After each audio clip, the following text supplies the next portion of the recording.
berkata sombong, jadi ada di dalam hatinya itu menganggap ada sedikit rasa sombong gitu kan. Dia membandingkan antara kantor dengan rumahnya yang ada di Jakarta dengan jarak antara masjid dan hotel atau hotel dengan Masjidil Haram.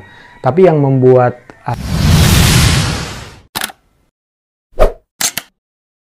Bismillahirrahmanirrahim. Assalamualaikum warahmatullahi wabarakatuh. Alhamdulillah wassalatu wassalamu ala Rasulillah Sayyidina Muhammad ibn Abdillah wa ala alihi wa ashabihi wa mawalah. La hawla wa la quwwata illa billah, amma ba'd. Jumpa kembali di channelnya Muksid Haitami. Alhamdulillah Bapak Ibu sahabat sekalian, terima kasih telah mengklik video ini. Mudah-mudahan Bapak Ibu ada dalam keadaan sehat walafiat, dimurahkan rezekinya, dimudahkan dalam segala urusannya, dan diberikan kesempatan oleh Allah untuk bisa menunaikan ibadah haji dan umroh ke Tanah Suci bersama keluarga tercinta. Amin ya Allah ya Rabbal Alamin. Baik Bapak Ibu sahabat sekalian, pada kesempatan kali ini saya masih dalam segmen cerita tentang umroh dan haji, di mana tujuannya adalah agar Bapak Ibu sahabat sekalian dan kita semua bisa mengambil hikmah apa yang ada di dalam cerita tersebut dan menjadi ibrah bagi kita atau pelajaran bagi kita ketika kita nanti akan berangkat ke Tanah Suci menunaikan ibadah haji dan umroh. Ya. Banyak sekali kisah-kisah yang terjadi ya. Dan ini berdasarkan sebagian besar adalah berdasarkan pengalaman saya. Mungkin ada yang bertanya, kok kenapa diceritakan gitu ya? Apakah itu tidak aib dan lain sebagainya? Sebagian besar memang saya sudah izin kepada jamaah dan memang kalau ada cerita-cerita yang kurang bagus itu saya tidak sebutkan namanya, akan tetapi lebih kepada ceritanya, dan itu adalah bagaimana supaya dari cerita itu kita bisa mengambil pelajaran ketika kita berangkat ke Tanah Suci, bahwa ternyata kita tidak boleh melakukan hal-hal yang senonoh, hal-hal yang kurang baik ketika berada di Tanah Suci. Ya, namanya juga Tanah Suci, tanah yang disucikan. Maka perbuatan-perbuatan yang tidak baik harus kita hindari agar kita dalam proses melaksanakan ibadah umroh dan haji itu merasa aman dan nyaman. Nah, kali ini ada satu kisah dari salah satu jamaah haji ya tepatnya. Saya bacakan aja kisahnya ya. Semoga kisah ini juga menjadi pelajaran bagi kita semua, karena di channel ini saya sekali lagi bertujuan adalah bagaimana agar kita semua bisa mengambil hikmah atau pelajaran dari cerita itu ya, karena cerita itu kan real dialami oleh jemaah ya, dan bagi Bapak Ibu yang mungkin belum pernah ke sana itu jadi referensi atau jadi bahan untuk i'tibar atau mengambil hikmah atau pelajaran. Nah, jadi ingat waktu saya dan sahabat satu kantor berhaji tahun 2010, memang sudah 11 tahun yang lalu ya, tapi nggak masalah. Kami berangkat bertiga, ya. Kami berangkat bertiga. Saya tidak malu untuk menceritakan kejadian yang buruk menimpa kami. Nah, ini sendiri tidak merasa malu karena memang tujuannya adalah agar ini tidak dilakukan oleh jemaah yang lain, gitu ya. Hari kedua kami pulang dari Masjidil Haram naik bis jurusan Aziziyah, Janubiyah, ya. Jadi kebanyakan jemaah haji terutama reguler ya itu menginap, tempat penginapannya itu ya kalau nggak di Aziziyah atau di Misfala atau di tempat lainnya yang jaraknya itu kira-kira 1 sampai dengan 5 km ya, dan ini jaraknya 2 km dari tempat penginapan sampai ke Masjidil Haram. Dari hotel kami ke masjid jaraknya cuma 2 km katanya. Nah, pada saat di dalam masjid kami berkata gitu ya, mereka ngomong, wah deket ya gitu kan, deket banget kok gitu kan, seperti itu, nggak bakal nyasar deh gitu. Nah, mereka sempat berkata gak bakal nyasar deh, orang deket banget tuh dari sini ke masjid gitu ya, seperti itu.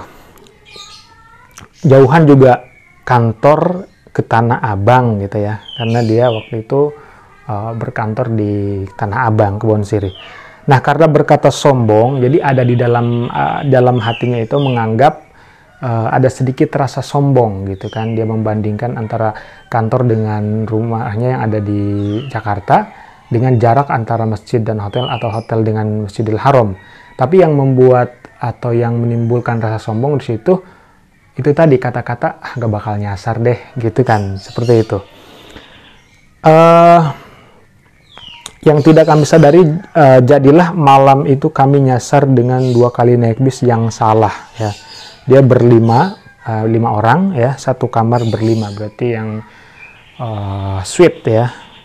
Sampai tengah malam, jadi kan sampai 2 kali nyasar dan itu tengah malam ya. Alhamdulillah ketemu mahasiswa Indonesia karena melihat kami bingung ya.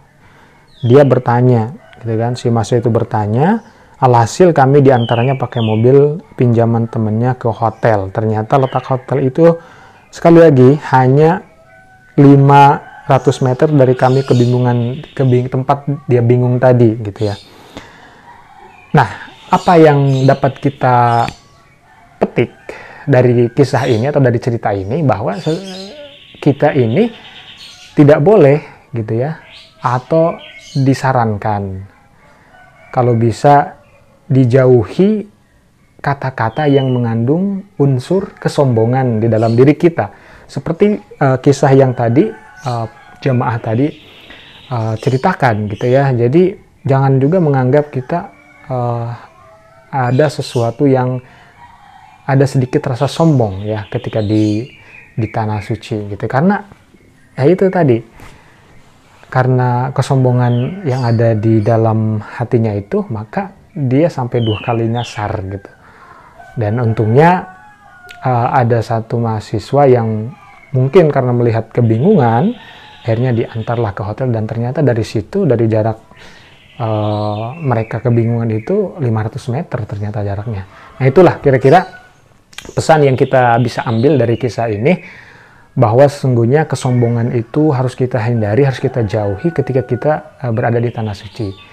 Ingat bahwa iblis itu ya pernah jadi penasehat malaikat, pernah jadi ahli ibadah, pernah megang kunci surga, tetapi karena ada titik kesombongan di dalam hatinya ya, di dalam dirinya, itu Allah laknat sampai hari kiamat. Ya. Kenapa? Sebab karena Allah berfirman di dalam Al-Qur'an surat Al-Baqarah ya, mohon koreksi kalau saya salah. A'udzubillahi minasyaitonirrajim. Bismillahirrahmanirrahim. Wa idz qala rabbuka lil malaikati isjudu li Adam fasajadu illa iblis aba wastakbara wa kana minal kafirin. Ketika Allah berfirman kepada para malaikat, usjudu ya, bersujudlah kalian li Adam, kepada Nabi Adam. Fasajadu, maka semua malaikat bersujud, illa iblis, kecuali iblis. Aba wastakbara ya, iblis enggan dan ia merasa sombong gitu ya. Wa kana minal kafirin, dan adalah iblis itu bagian daripada orang-orang kafir gitu ya. Aba wastakbaro, dia enggan dan dia sombong. Bahkan dalam satu ayat yang lain, iblis itu mengatakan ya, khalaq ana khairum minhu, aku lebih baik daripada malaikat, aku lebih baik daripada manusia. Khalaqtani min nar ya, wa khalaqtahu min tin, aku diciptakan dari api, sementara manusia Nabi Adam diciptakan dari tanah. Itulah sifat iblis yang kemudian dia dilaknat oleh Allah menjadi makhluk terkutuk sampai kiamat. Maka kita jangan sampai mengikuti khutuwat syaitan, langkah-langkah syaitan, langkah-langkah iblis, agar kita tidak mendapatkan murka dan laknat Allah. Mudah-mudahan kita dijauhkan dari itu, dari sifat sombong ya, rasa sombong di dalam diri kita, sehingga apapun yang terjadi kepada diri kita, kita harus betul-betul kembalikan kepada Allah Subhanahu wa Ta'ala, bahwa Allah yang Maha Kuasa, kita ini tidak ada apa-apanya, kita ini kecil, kita ini hanya makhluk yang lemah sekali di hadapan Allah Subhanahu wa Ta'ala. Hadanallahu wa iyyakum ajma'in. Terima kasih sudah mengklik video ini. Wassalamualaikum warahmatullahi wabarakatuh.